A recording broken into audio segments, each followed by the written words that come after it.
Mengaum, raungan naga yang mengguncang bumi terdengar. Raungan naga yang mengguncang bumi ini sebenarnya datang dari kedalaman langit. Luming mendongak dan matanya terbelalak. Di kedalaman langit, ada seekor naga sungguhan. Tidak mungkin untuk mengatakan seberapa besarnya, dan tubuhnya berputar-putar, menutupi langit. Aura naga sejati ini bahkan lebih mengejutkan dan sulit dipahami. Namun, naga sejati ini telah bertemu musuh yang kuat dan sedang bertarung dengan bayangan iblis yang besar. Kalian tidak akan mampu mempertahankan lorong ini. Dalam waktu dekat, pasukan kita akan memasuki alam purba dalam jumlah besar. Suara gemuruh datang dari mulut bayangan iblis di langit.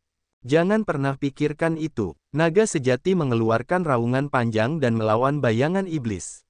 Aura itu terlalu mengerikan. Meskipun mereka berjauhan, Luming masih merasakan tekanan besar, seolah-olah dia akan berlutut. Luming mengerahkan seluruh tenaganya dan menggertakkan giginya untuk menahannya.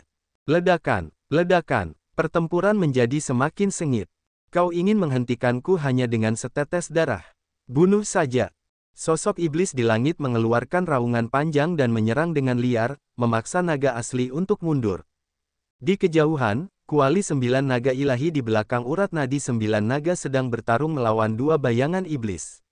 Itu sangat intens, sekelompok pecundang yang mencoba menghentikan kita. Bunuh mereka semua. Sebuah suara datang dari kejauhan.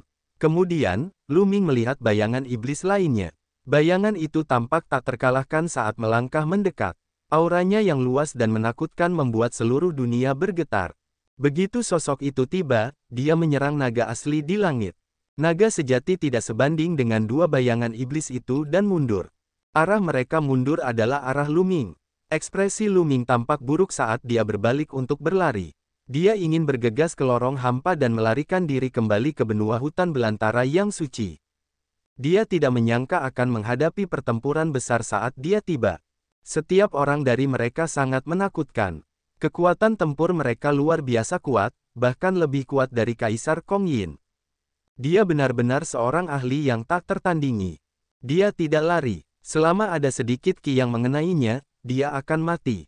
Anak kecil, jangan lari ke arah itu. Kita tidak bisa membiarkan lorong ini terbuka. Aku akan mengirimmu keluar. Pada saat ini, suara tua terdengar di telinga Luming.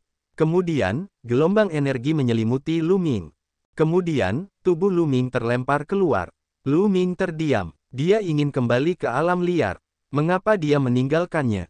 Kemudian, Luming melihat pemandangan yang mengejutkan. Naga sejati yang besar itu tiba-tiba berbalik dan menghantamkan cakarnya yang besar ke lorong itu. Lorong itu berguncang hebat, lalu runtuh, retak, dan runtuh. Kemudian, 9 kuali besar 9 naga ilahi juga menghancurkan lorong itu. Ledakan, ledakan, ledakan, terowongan itu terus runtuh dan ruang itu meledak. Jangan pernah berpikir untuk menghancurkan lorong itu. Bayangan iblis itu meraung dan tiba-tiba menyerang. Langit dan bumi berguncang dan angin kencang bertiup tanpa henti. Kekuatan penghancur yang mengerikan menyapu ke segala arah dan Luming langsung tersapu ke dalamnya. Aduh, tubuh Luming bergetar hebat dan dia memuntahkan darah. Energi yang menyelimuti tubuhnya bersinar. 2 naga kecil sejati berenang terus-menerus, menghalangi energi di luar. Kalau tidak, Luming akan berubah menjadi abu dalam sekejap. Luming punya firasat bahwa meskipun ia menggunakan tubuh fisik Celestial Tear, itu tidak akan berguna. Ia tidak akan mampu menghalanginya. Meski begitu, masih ada jejak energi bergetar yang menembus perisai energi dan mengenai tubuh Luming, menyebabkan tubuhnya hampir meledak. Kaca. Pelindung tulang Luming mengeluarkan suara retak. Beberapa tulang patah dan beberapa otot robek. Luming terluka parah dan dia memuntahkan banyak darah. Ledakan, mengaum. Lorong itu dipenuhi ledakan terus-menerus dan raungan naga. Energi mengerikan menyebar ke segala arah, dan ruang terkoyak seperti kertas sebelum hancur berkeping-keping. Luming tersapu oleh badai energi kehampaan. Tubuhnya tak dapat menahan diri untuk menjauh dari tempat ini. Perlahan, gemuruh dahsyat itu tak terdengar lagi. Luming tidak tahu seberapa jauh dia terlempar dan dia jatuh terduduk di tanah. Energi di tubuhnya juga telah menghilang. Luming memuntahkan seteguk darah lagi dan mulai melihat sekeliling. Ini adalah tanah tandus dengan lubang di mana-mana. Tidak ada tumbuhan sama sekali. Suasananya sunyi senyap dan tidak ada makhluk hidup. Selain suara angin, tidak ada suara lain.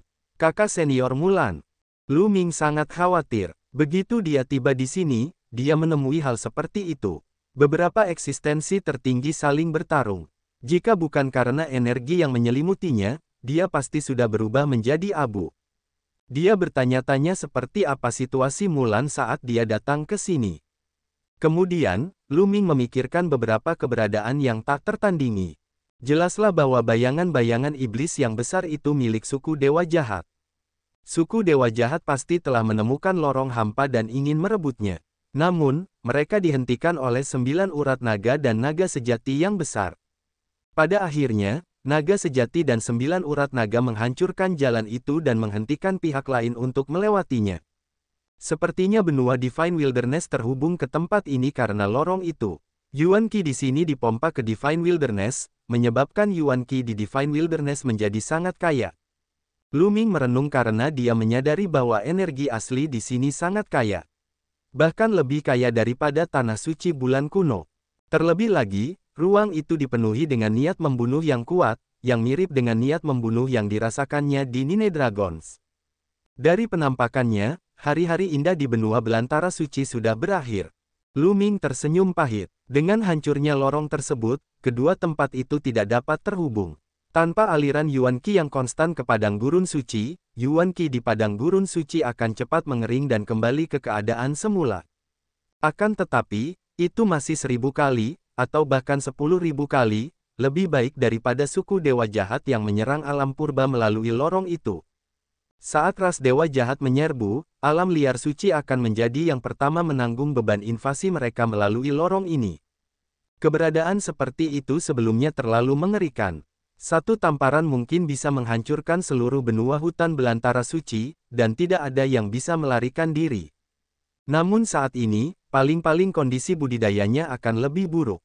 Terlebih lagi, Liga Naga memiliki banyak sumber daya dan batu permata mentah yang ditinggalkan oleh Lu Ming.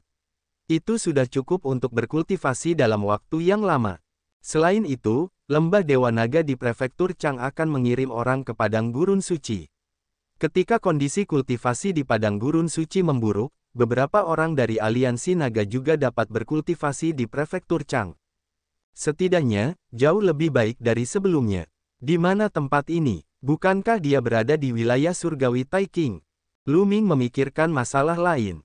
Lu Ming telah mendengar Paman Kong, Kaisar tak berwujud, dan yang lainnya menyebutkan hal ini sebelumnya.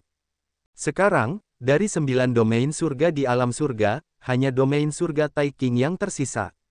8 domain surga lainnya semuanya ditempati oleh ras alien.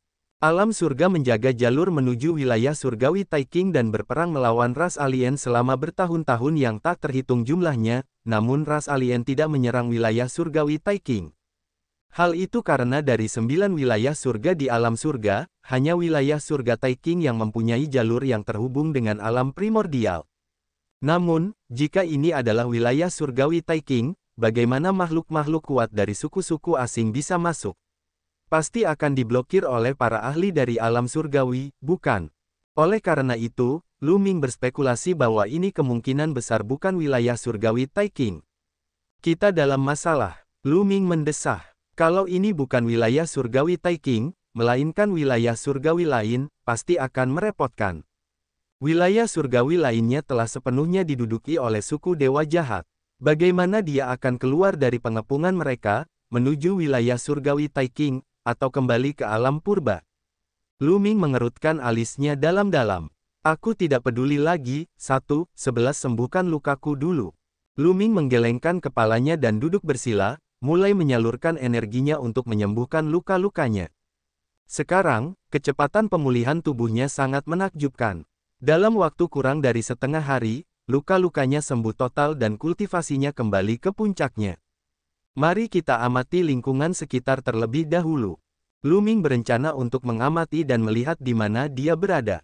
Lu Ming secara acak memilih arah dan terbang ke depan. Menatap sekelilingnya, yang terlihat hanyalah tanah tandus. Jurang dan lubang menutupi seluruh daratan. Tidak ada makhluk hidup atau tumbuh-tumbuhan, yang ada hanya angin menderu. Mungkinkah ini medan perang kuno? Melihat jurang dan lubang di tanah, tampak seperti pertarungan antar ahli.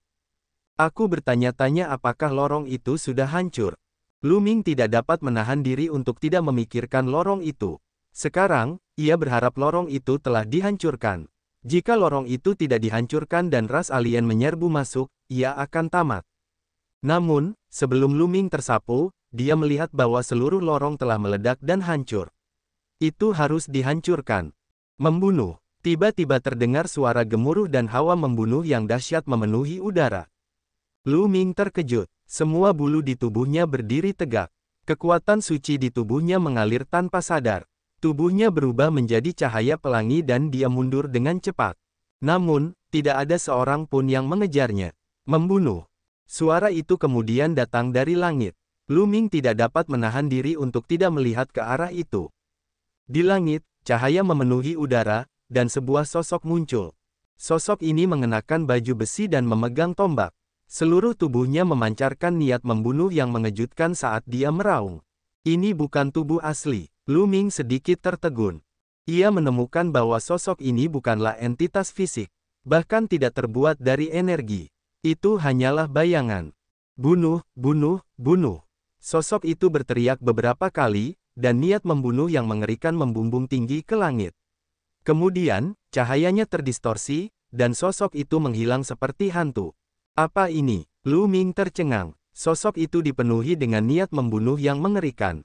Sosok itu memberikan kesan bahwa dia adalah seorang ahli yang menakutkan. Namun, sosok itu tidak memiliki permusuhan terhadap Lu Ming dan sepertinya tidak melihatnya. Setelah beberapa kali mengaum, sosok itu menghilang. Mungkinkah seorang ahli yang tewas dalam pertempuran saat itu meninggalkan jejak yang tidak akan pernah hilang? Lu Ming menebak dalam hatinya. Lu Ming mengamati sebentar dan tidak menemukan sesuatu yang aneh. Dia kemudian terus bergerak maju. Berdengung, berdengung. Kali ini, Lu Ming belum maju lama ketika dua cahaya pelangi terbang ke arahnya dengan kecepatan tinggi. Dua manusia. Mata Lu Ming tiba-tiba berbinar. Lu Ming sangat gembira melihat bahwa ada dua manusia dalam dua sorotan cahaya itu dan bukan suku dewa jahat. Fakta bahwa umat manusia bisa datang ke sini berarti spekulasi Lu Ming sebelumnya salah. Tempat ini bukanlah wilayah delapan surga yang ditempati oleh suku dewa jahat. Mereka berdua jelas telah melihat Lu Ming dan terbang ke arahnya. Saat mereka mendekat, cahaya pelangi surut, menampakkan dua sosok. Salah satu dari mereka adalah seorang pemuda berjubah biru. Dia tinggi dan kuat, dan dia memancarkan aura yang kuat. Ada juga seorang pria parubaya kekar dengan baju perang. Aura yang dipancarkannya juga sangat kuat. Kaisar Kekosongan Bintang 3 dan Kaisar Kekosongan Bintang 4. Tatapan mata Lu Ming berkedip sedikit. Pemuda itu adalah Kaisar Ilusi Bintang 3. Di usianya yang masih muda, dia sudah mencapai tahap ini. Dia jelas merupakan sosok yang sangat disegani di surga. Pria parubaya itu adalah Kaisar Void Bintang 4. Mereka berdua mengamati Lu Ming dengan saksama. Pemuda itu tampak terkejut. Saudaraku, bagaimana aku harus memanggilmu? Aku belum pernah melihatmu di kamp militer sebelumnya. Pemuda berjubah biru itu menangkupkan tinjunya. Kamp militer. Pikiran Lu Ming berpacu. Ia lalu menangkupkan tinjunya dan berkata, "Namaku Lu Ming. Aku bukan dari kamp militer. Aku sedang berpetualang di tempat rahasia dan tanpa sengaja tersapu badai kehampaan dan dibawa ke sini." Lu Ming berbohong. Oh, pria muda dan pria parubaya itu saling berpandangan, tidak tahu apakah harus mempercayainya atau tidak. "Permisi, bolehkah saya bertanya di mana tempat ini?" Lu Ming bertanya. "Kamu benar-benar tidak tahu?" Pria berjubah biru itu bertanya. "Saya benar-benar tidak tahu." Lu Ming mengangguk. "Sepertinya saudara Lu benar-benar tidak tahu. Kalau begitu biar aku beritahu. Ini adalah medan pertempuran antara wilayah surgawi Taiking dan wilayah surgawi Hunyuan," kata pemuda berjubah biru. "Medan perang antara alam surgawi Taiking dan alam surgawi Hunyuan?" tanyanya. Hati Lu Ming bergetar dan ekspresi keraguan melintas di matanya.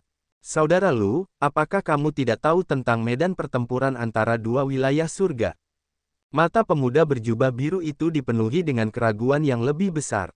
"Saya telah berkultivasi di sebuah pulau di seberang lautan dan berpetualang di luar negeri.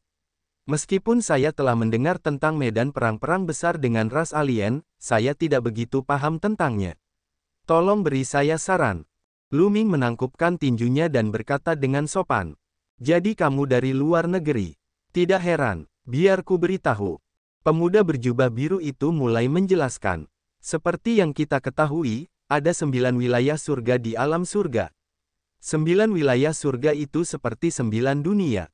Mereka terhubung satu sama lain melalui lorong-lorong. Namun, lorong-lorong di antara wilayah surga bukanlah lorong-lorong hampa, melainkan bumi. Wilayah surgawi dihubungkan oleh bumi, bagaikan jalan yang panjang dan lebar. Ini adalah lintasan antara wilayah surgawi Hunyuan dan wilayah surgawi Taiking. Karena invasi suku-suku asing, lintasan antara dua wilayah surgawi tersebut telah menjadi medan perang. Pria berjubah biru itu menjelaskan. Lu Ming kini mengerti. Alam surgawi Hunyuan telah diduduki oleh suku-suku asing. Ini adalah medan pertempuran antara alam surgawi Taiking dan alam surgawi Hunyuan. Jika suku-suku asing ingin menyerang alam surgawi Taiking, mereka harus menyerang dari sini. Tidak heran ada ras alien dan manusia di sini. Lu Ming menghela napas panjang lega dan merasa lebih tenang. Lebih baik datang ke medan pertempuran antara dua wilayah surga tersebut daripada pergi ke wilayah surga lainnya yang sudah ditempati oleh ras alien. Neraka tempat kita berada sekarang bahkan lebih istimewa. Itu adalah medan perang paling kuno. Bertahun-tahun yang lalu, ada perang yang mengerikan di sini. Dikatakan bahwa mereka yang berpartisipasi dalam perang adalah para ahli yang paling menakutkan di dunia. Setelah perang itu, medan perang kuno ini sunyi untuk selamanya. Tidak ada orang luar yang bisa masuk. Kata pemuda berjubah biru, orang luar tidak bisa masuk. Kalau begitu, kita. Lu Ming bingung. Alasan mengapa kami tidak bisa masuk sebelumnya adalah karena ada pertempuran sengit antara alam surga dan para ahli top dari ras asing. Banyak ahli yang tak tertandingi tewas dalam pertempuran, dan tempat ini dipenuhi dengan niat membunuh yang tak ada habisnya. Banyak ahli yang tak tertandingi meninggalkan jejak abadi setelah kematian mereka. Tanda-tanda itu dapat merasakan orang-orang yang datang ke sini. Begitu mereka merasakan keberadaan yang kuat, mereka akan menyerang dan membunuh keberadaan yang kuat itu. Namun, belum lama ini, terjadi perubahan besar di medan perang. Segalanya telah berubah menjadi lebih baik. Selama kultivasi seseorang tidak terlalu tinggi, mereka dapat masuk. Saudara Lu, Anda cukup beruntung. Ini adalah medan perang para ahli kuno yang tak tertandingi. Meskipun bertahun-tahun telah berlalu, mungkin masih ada harta karun yang tak tertandingi yang tertinggal. Sekarang, banyak orang datang ke sini untuk menjelajah. Pemuda berjubah biru itu terus menjelaskan. Setelah penjelasan pemuda berjubah biru, dia akhirnya mengerti situasi umum. Mereka sekarang berada di tengah medan pertempuran dua wilayah surga, medan perang kuno. Di masa lalu, banyak ahli yang tak tertandingi saling bertarung. Tempat ini dipenuhi dengan niat membunuh yang mengerikan dan tanda abadi yang ditinggalkan oleh para ahli yang tak tertandingi akan secara aktif membunuh para ahli yang memasuki tempat ini. Oleh karena itu, mustahil untuk memasuki neraka ini di masa lalu. Namun, belum lama ini, terjadi perubahan. Area ini menjadi mudah diakses. Lu Ming tidak dapat menahan diri untuk tidak memikirkan sosok berbaju besi yang pernah dilihatnya sebelumnya. Dia memegang tombak di tangannya dan berteriak untuk membunuh. Mungkinkah sosok itu telah tewas dalam pertempuran saat itu dan meninggalkan bekas yang tidak dapat dihilangkan?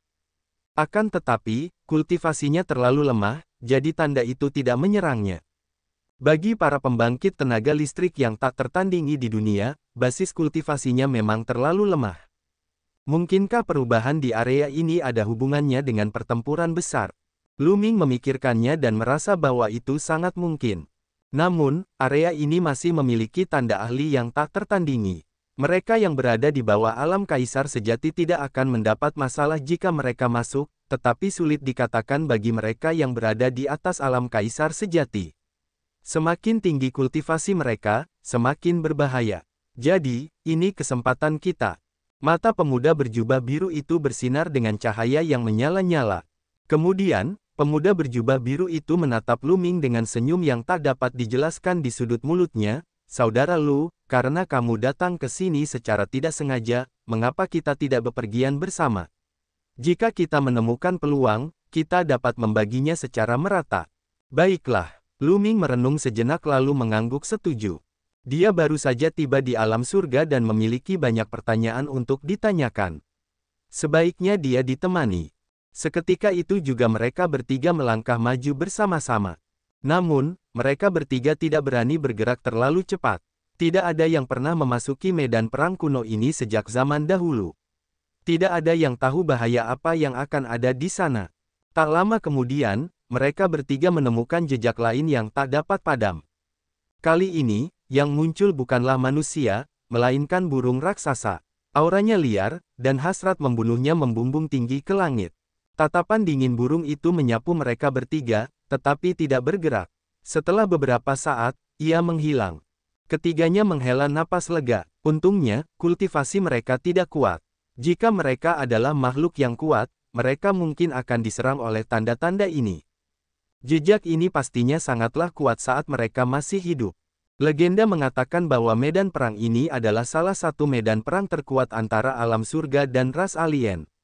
Mereka yang dapat berpartisipasi dalam pertempuran itu semuanya memiliki kekuatan yang tak terbayangkan. Oleh karena itu, jejak yang ditinggalkan oleh orang-orang hebat ini pun amat mengerikan. Dia pernah memasuki tempat ini bersama seorang kaisar agung dan langsung terbunuh oleh jejak itu. Bahkan seorang kaisar surgawi pun pernah memasuki tempat ini dan mati. Dari sini terlihat betapa mengerikannya jejak-jejak ini ketika mereka masih hidup. Sepanjang perjalanan, Lu Ming bertanya-tanya dan mempelajari banyak informasi. Pemuda berjubah biru itu bernama Lan Yun. Pria parubaya itu bernama Lan Songshi.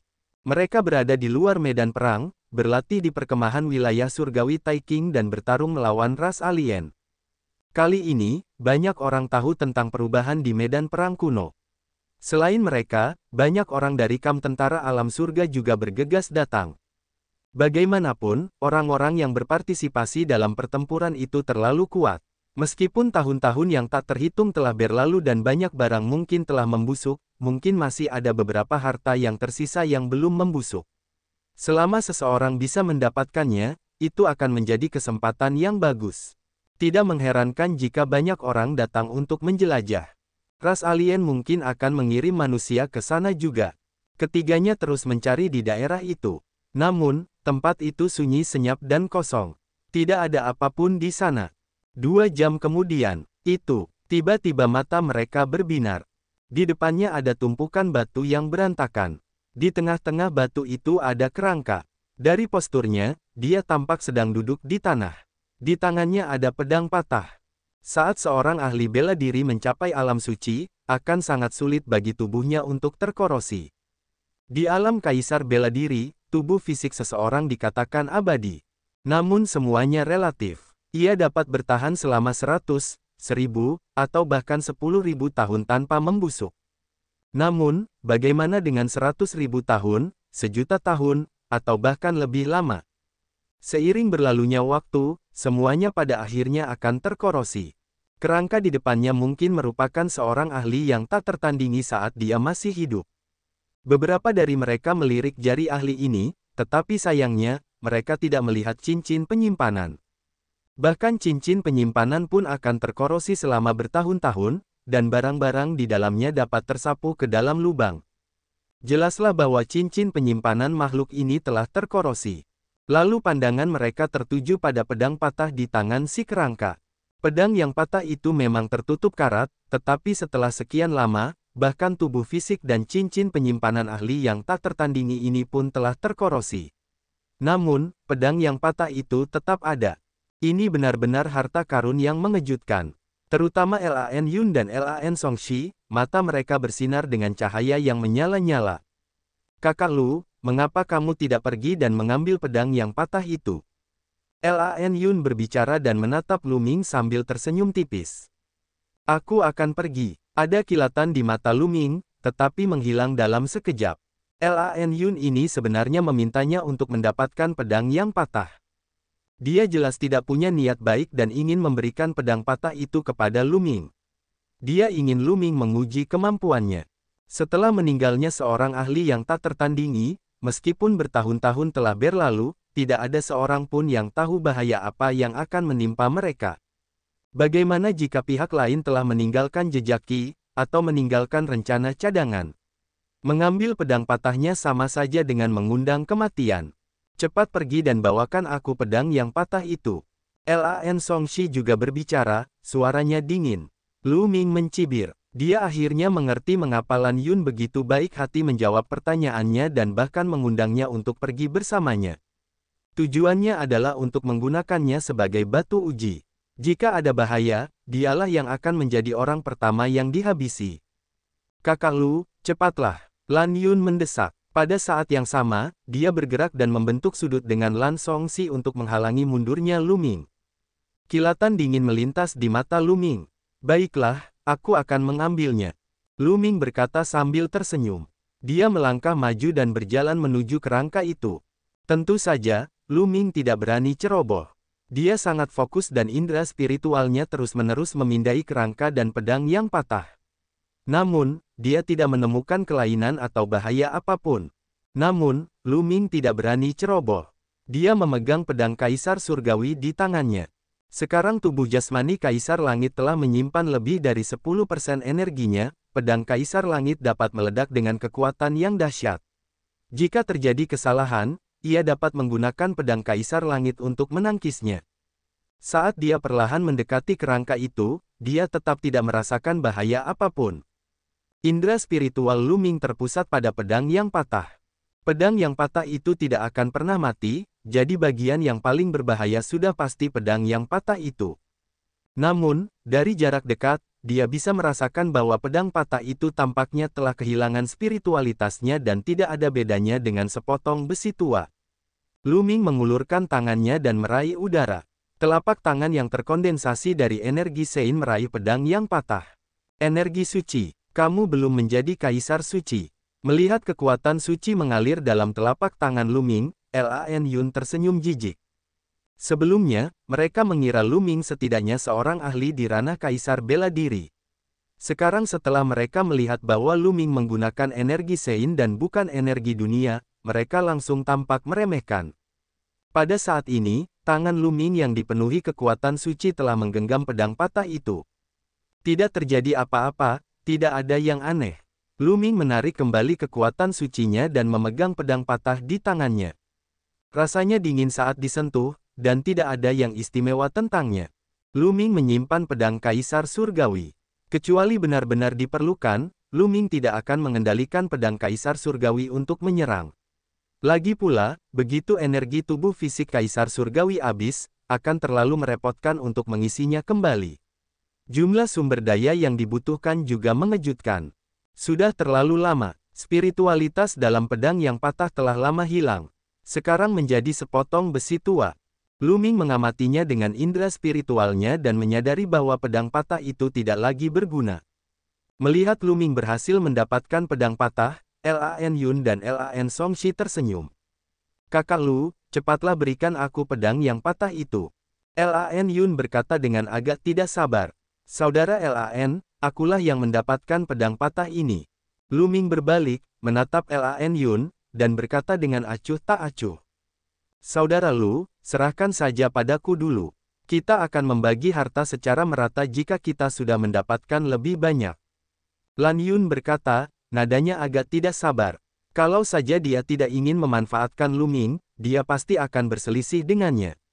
Lan Songshi bahkan lebih tegas lagi, sayang sekali meninggalkan harta karun seperti itu di tangan orang suci sepertimu. Serahkan dulu pada kami tentu akan mengganti rugi nanti. Lu Ming mencibir dalam hatinya. Dia sengaja bergumam pada dirinya sendiri dan berkata, baiklah kalau begitu. Dia lalu melemparkan pedang patah itu ke Lan Yun. Lan Yun sangat gembira, lalu buru-buru mengambilnya dan melihatnya. Dengan sekali pandang, dia menampakkan ekspresi kecewa. Tidak ada spiritualitas sama sekali, seperti sepotong besi tua. Lan Yun menggelengkan kepalanya, namun dia tetap menyimpan pedang patah itu. Saya masih ada urusan yang harus diselesaikan, jadi saya pamit dulu. Kata Lu Ming, kau ingin pergi? Wajah Lan Yun tampak muram. Benar juga, aku masih ada urusan di kampung halamanku. Aku harus cari jalan keluar dan pulang dulu. Aku nggak akan ikut kalian berdua berburu harta karun. Lu Ming secara acak menemukan alasannya. Lu Ming, Aku sudah menjelaskan banyak masalah kepadamu dan kamu hanya mengatakan bahwa kamu ingin pergi. Tidak sesederhana itu, ikutlah dengan kami. Lan Yun berkata dengan dingin. Nak, ayo kita cari harta karun bersama. Kalau tidak, jangan pernah berpikir untuk meninggalkan tempat ini. Lan Songshi muncul di belakang Lu Ming, memancarkan niat membunuh yang dingin. Mereka mencoba memaksa Lu Ming menjadi pathfinder mereka. Lu Ming mencibir. Pihak lain telah menjelaskan beberapa masalah kepadanya, tetapi dia telah mengambil risiko untuk mereka dan mendapatkan pedang patah itu. Lebih jauh lagi, alasan pihak lain menjelaskan masalah itu kepadanya adalah karena dia memang punya niat buruk sejak awal. Sudut bibir Lu Ming sedikit melengkung dan dia tersenyum. Baiklah, kalau begitu, aku akan pergi bersamamu. Namun, kita akan membagi harta itu secara merata. Tentu saja. Lan Yun berkata, tetapi dalam hatinya, dia mencibir kenaifan Lu Ming. Dia ingin membagi hasil rampasan itu secara merata. Bahkan jika Lu Ming tidak mati selama proses pencarian jalan berikutnya, mereka tidak akan menahannya setelah itu. Ledakan. Pada saat ini, perubahan mendadak terjadi. Lu Ming meledak dan meningkatkan kekuatan tempurnya ke puncak dalam sekejap. Dia melemparkan telapak tangan ke arah Lan Songshi. Langkah ini terlalu mendadak. Lan Songshi sangat kuat. Ia adalah Kaisar Ilusi Bintang 4. Saat menghadapi bahaya, ia meraung dan beberapa hukum terpancar dari tubuhnya. Namun dia masih terlambat selangkah. Sebelumnya, mereka mengira bahwa Lu Ming hanyalah sosok di bawah pangkat Martial Supreme dan mereka dapat membunuh siapapun di bawah pangkat Martial Supreme dengan jentikan tangan. Oleh karena itu, mereka tidak lagi waspada seperti sebelumnya. Pada saat ini, Lu Ming tiba-tiba melakukan gerakan mematikan. Dalam keadaan tergesa-gesa, Lan Songshi hanya punya waktu untuk mengendalikan hukum dan menghalangi di depannya. Ledakan. Telapak tangan Lu Ming mengenai tubuh Lan Songshi.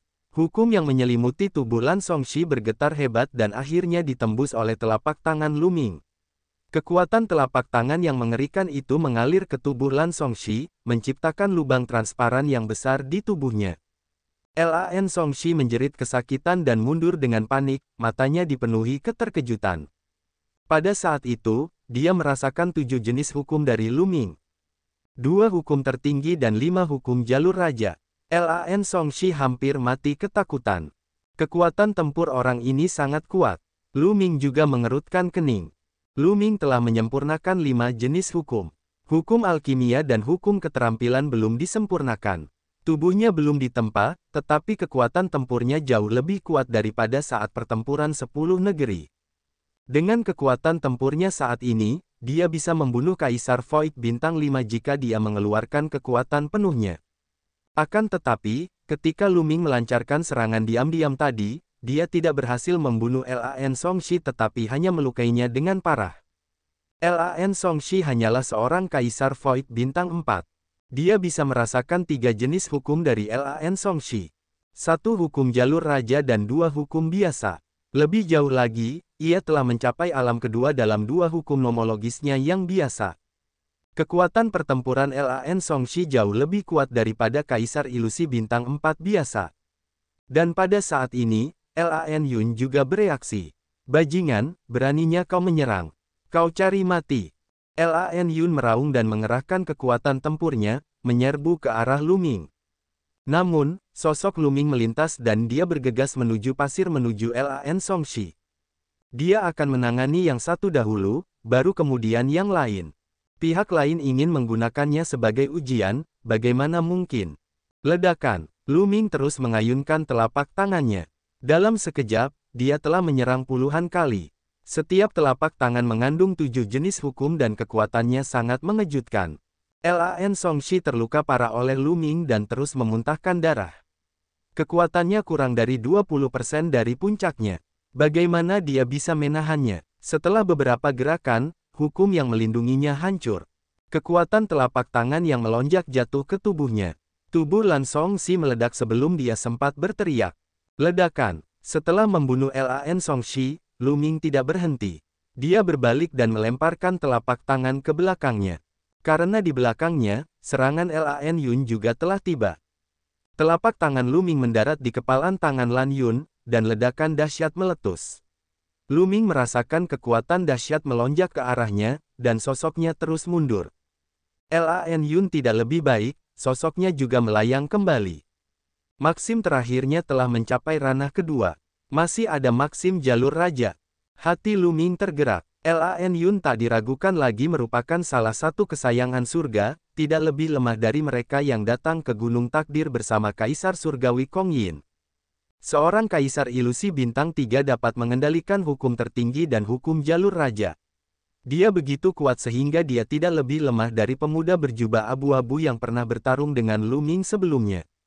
Dan saat ini, Lan Yun bahkan lebih terkejut lagi, sampai-sampai tidak bisa kembali lagi.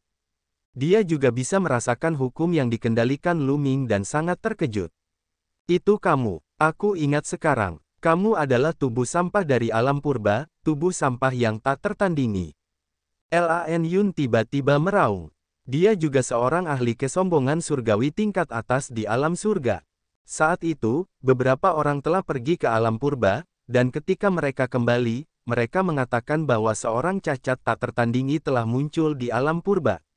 Dia telah menguasai banyak jenis hukum nomologi di bawah alam kaisar bela diri, dan dia bahkan telah menguasai 2 hukum nomologi tertinggi. Namun, dia tidak bisa menjadi penguasa. Saat itu, hal itu telah menyebabkan keributan di alam surga. Sekarang dia sedang bertarung dengan Lu Ming, dia langsung teringat. Kamu cacat, beraninya kamu membunuh anggota keluarga Lan. Kamu sedang mencari kematian. Seketika, Lan Yun Xiao melepaskan niat membunuh yang dingin dan menyerbu dengan seluruh kekuatannya ke arah Lu Ming. Seluruh tubuh Lan Yun dipenuhi dengan niat membunuh yang dingin. Pada saat yang sama, ia memancarkan cahaya merah. Bahkan telapak tangannya pun sama. Ledakan, ledakan. Lan Yun melancarkan lebih dari 10 pukulan ke arah Lu Ming secara berturut-turut. Saat dia mengayunkan tinjunya, terdengar suara auman singa yang ganas. Lu Ming melihat bahwa di setiap tinju Lan Yun, ada seekor singa merah menyala yang mengaum. Saat Lan Yun mengayunkan tinjunya, singa-singa merah menyala itu juga ikut menerkam. Ini adalah teknik sihir mengerikan yang melepaskan kekuatan 2 hukum yang dikendalikan Lan Yun. Lu Ming melambaikan telapak tangannya dan 7 jenis hukum meledak. Dia menyerang lebih dari 10 kali dalam sekejap. Ledakan, ledakan, tinju dan telapak tangan saling beradu, menimbulkan ledakan dahsyat dan tenaga dahsyat menyapu bersih. Namun, tempat ini pernah mengalami pertempuran hebat antara kekuatan yang tak tertandingi bertahun-tahun yang lalu dan tanahnya menjadi sangat keras. Kekuatan pertempuran Lu Ming dan Lan Yun hanya meninggalkan bekas dangkal di tanah. Keduanya menyerang dengan kecepatan yang mencengangkan, dan langit dipenuhi bayangan tinju dan telapak tangan. Dalam sekejap, mereka telah bertukar ratusan gerakan, dan auman singa itu tak ada habisnya. Sialan, orang ini bahkan lebih kuat dari yang dikatakan legenda. Bukankah legenda mengatakan bahwa dia hanya menguasai 5 hukum? Lan Yun meraung dalam hatinya. Setelah bertukar ratusan jurus, dia masih belum bisa mengalahkan Lu Ming. Ini membuatnya sedikit tidak sabar. Ekspresi Lu Ming tenang. Lan Yun ini memang tidak lebih lemah dari pemuda berjubah abu-abu saat itu. Namun, Lu Ming juga jauh lebih kuat daripada dirinya selama pertempuran 10 negeri. Selama pertempuran 10 negeri, Lu Ming harus meminjam kekuatan garis keturunan ketiga untuk melawan pemuda berjubah abu-abu itu. Namun, dia tidak membutuhkan kekuatan garis keturunan ketiga untuk melawannya sekarang. Keduanya terus bertukar ratusan gerakan, tetapi masih sulit menentukan pemenangnya. Hancurkan dia, Lan Yun berteriak. Cahaya merah menyala di sekujur tubuhnya semakin kuat. Dia melambaikan tangannya dan singa merah menyala di tangannya bergabung menjadi satu, berubah menjadi singa merah besar yang menerkam Lu Ming. Kekuatan gerakan ini jauh lebih kuat daripada gerakan sebelumnya. Inilah jurus pamungkas Lan Yun, jurus pamungkas andalannya, kekuatannya mengejutkan. Palu kekacauan. Lu Ming menggunakan kemampuan ilahi yang telah diciptakannya, palu kekacauan. Selama kurun waktu ini, Lu Ming tidak berhenti menjelajahi palu kekacauan dan pedang kematian. Kekuatan kedua kekuatan supernatural ini semakin kuat dan kuat. Secara khusus, Lu Ming juga telah mengintegrasikan hukum alkimia dan hukum peralatan. Hukum kekacauan dan 5 hukum jalur raja lainnya bergabung bersama dan meledak pada saat yang sama. Kekuatan mereka meledak. Sebuah palu besar terbentuk dan menghantam Lan Yun. Ledakan, palu kekacauan dan singa merah raksasa bertabrakan. Ruang terus meledak, dan energi mengerikan menyapu ke segala arah. Keduanya terkunci dalam kebuntuan di udara, terus-menerus bertarung satu sama lain. Pada akhirnya, singa merah dan palu kekacauan meledak pada saat yang sama. Keduanya gemetar dan mundur. Bagaimana mungkin? Lan Yun meraung dalam hatinya. Dia terkejut dan marah karena dia tidak bisa mengalahkan Lu Ming meskipun dia memiliki kemampuan membunuh. Dia meraung keras, dan cahaya merah yang lebih kuat menyebar dari tubuhnya. Ruang di antara alisnya menyala, dan segel besar akan segera muncul. Tepat saat sebagian segel muncul, terdengar suara auman singa yang menggelegar, menyebabkan kekosongan itu terus meledak. Kekuatannya sangat mengerikan. Mata Lu Ming menyipit. Dia bisa merasakan bahwa ini adalah senjata kaisar yang mengerikan, atau setidaknya senjata kaisar yang sebenarnya. Tanpa ragu, garis keturunan ketiga Lu Ming muncul. Dia telah meminjam sebagian kekuatan garis keturunan ketiga untuk meningkatkan kekuatannya. Ledakan, Lu Ming melangkah maju dan melesat ke arah awan biru bagaikan sambaran petir. Ia menyerang dengan palu kekacauan. Lan Yun tidak menyangka bahwa kemampuan Lu Ming akan meningkat tajam. Dengan tergesa-gesa, dia buru-buru memblokirnya, tetapi bagaimana dia bisa memblokirnya? Setelah dipukul oleh palu kekacauan purba, Lan Yun terpental dengan pekikan mengerikan dan memuntahkan banyak darah. Membunuh, Lu Ming sangat tegas dalam tindakannya. Setelah melukai Lan Yun dengan satu gerakan, dia langsung menyerang dan membunuh Lan Yun. Lu Ming, cepat atau lambat aku akan membunuhmu. Lan Yun meraung dan memuntahkan seteguk darah. Kemudian, sebuah token giok merah menyala muncul di tangannya dan dia menghancurkannya. Mengaum. Setelah token giok itu hancur, seekor singa besar berwarna merah menyala muncul. Singa ini memiliki sepasang sayap. Ia meraih Lan Yun dan mengepakkan sayapnya. Tubuhnya membubung ke langit dan terbang ke kejauhan dengan kecepatan yang mencengangkan. Lu Ming mengejarnya dengan saksama, tetapi setelah beberapa saat, ia menyadari bahwa ia tidak dapat mengejar pihak lain. Pihak lain terbang semakin jauh dan akhirnya menghilang dari pandangannya. Sayang sekali, Lu Ming mendesah diam-diam. Lan Yun ini jelas merupakan murid dari kekuatan besar di alam surga. Dia memiliki banyak harta karun, dan prasasti giok itu digunakan untuk menyelamatkan hidupnya. Lu Ming kembali dan menyimpan cincin penyimpanan milik Lan Songshi. Kemudian, sosoknya melintas dan dia meninggalkan tempat itu. Setelah itu, Lu Ming dengan hati-hati berjalan sendirian di area itu. Setelah beberapa kali, ia menemukan dua tanda. Di antara mereka, ada ras alien dan ahli alam surga. Selain itu, dia tidak memperoleh apapun. Yang terpenting, Lu Ming tidak bisa menentukan arah di medan perang ini. Dia tidak tahu sisi mana pintu keluar dan bagaimana cara keluar. Dia hanya bisa berjalan-jalan secara acak. Hah! Tiba-tiba, mata Lu Ming berkedip. Dia mendengar suara datang dari depan. Selain suara angin, tak ada suara lain di tanah ini. Namun, kini terdengar suara-suara lain. Ini berarti ada sesuatu di depan. Lu Ming segera menggunakan teknik napas dewa dan menahan auranya hingga batas maksimal. Kemudian, dia mendarat di tanah dan berjalan di sepanjang tanah. 100 mil kemudian, Lu Ming bersembunyi di puncak gunung yang rendah. Ia melihat ke depan dengan bantuan bebatuan. Di hadapan mereka, ada sebidang tanah datar, dan di sana terdapat banyak sosok kekar. Suku Dewa Jahat. Lu Ming menyipitkan matanya. Total ada lebih dari 10 suku Dewa Jahat. Namun, ada beberapa perbedaan antara suku Dewa Jahat ini dan suku Dewa Jahat yang pernah dilihat Lu Ming sebelumnya. Anggota suku Dewa Jahat juga ditutupi sisik. Namun, sisik suku Dewa Jahat yang pernah ditemui Lu Ming di masa lalu semuanya berwarna hitam. Di sisi lain, sisik anggota suku Dewa Jahat ini berwarna ungu. Terlebih lagi, mereka berukuran lebih kecil dibandingkan dengan suku Dewa Jahat yang pernah ditemuinya sebelumnya. Namun, mereka memang berasal dari suku Dewa Jahat. Setiap orang dari mereka memiliki mata ketiga di tengah alis mereka. Lebih dari selusin anggota suku Dewa Jahat bersisik ungu mengepung suatu area. Sosok mereka terus-menerus berkelebat, seolah-olah mereka sedang menyiapkan sesuatu.